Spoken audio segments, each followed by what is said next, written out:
There! So, hello guys! Nandito kami ngayon sa Ozil. Umattend kami ng birthday party ni Kashara. So, andun sila, naglalaro sila ng laser game. So, si Alec, ayaw niya mag-join. Sabi namin sa kanya mag-join siya para naman ma-experience din niya kung paano maglaro ng laser game. Kasi si Kashara, first time niya maglaro ng laser game. So, hindi pa niya masyadong kabisado. O, diba? Ang ganda dito sa, sa Ozil, sa Sion. So, ito, meron silang man-made dyan na lake. So, ngayon walang masyadong tao kasi kanina is umuulan. And, buti na lang tumigil ang ulan. So, may enjoy ng mga kids na lalong maglaro na maglaro. At dito sa Ozil, dito sa Ile Sion, ayan, marami ditong activities na pwedeng gawin.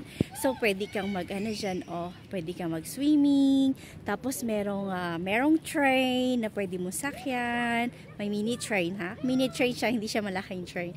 And meron din yung escalade, yung pwede kang mag-ramp, pwede kang mag-aral na matuto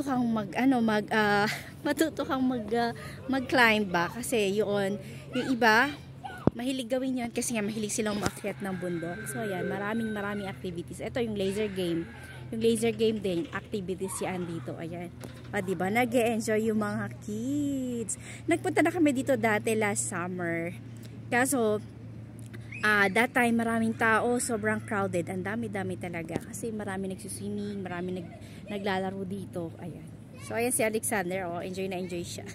Ayaw niya maglaro, hindi ko alam kung bakit. Nahihiya ata siya kasi hindi naman yung mga classmate yung mga naglalaro. So, nahihiya siya. Sabi niya, ayaw daw niya. Pero nasa bahay kami, iyak siya naiyak. Gusto daw niyang sumama sa atin niya na maglaro ng laser game.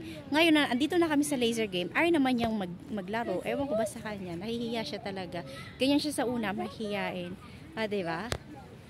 So, ayan guys, enjoy natin ang view dito sa Ile Sion. So guys, ayan. Ciao, ciao. See you again later.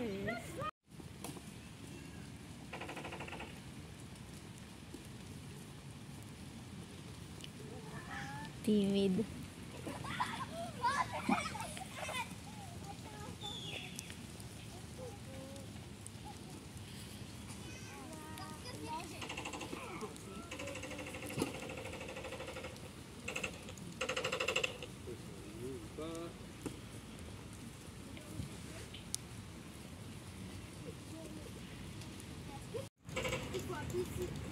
Mais ça veut dire terrain comme ça? C'est des modèles? Pourquoi? Oui, allez! Vous allez là-bas!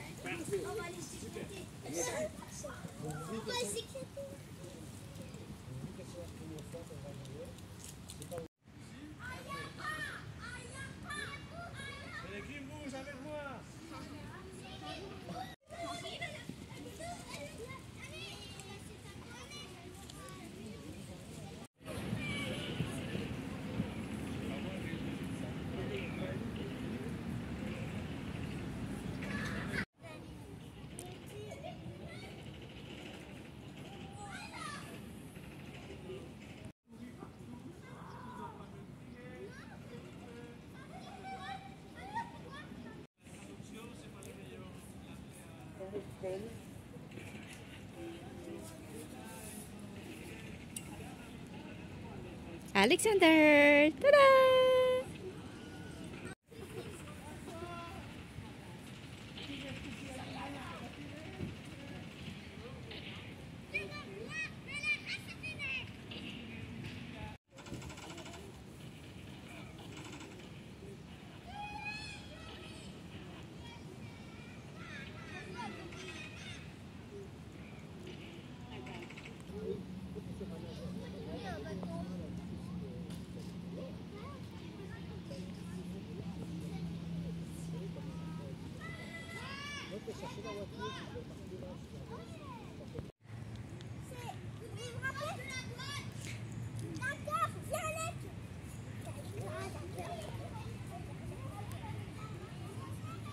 C'est vrai qu'ils s'amusent. Vous savez qu'ils s'amusent.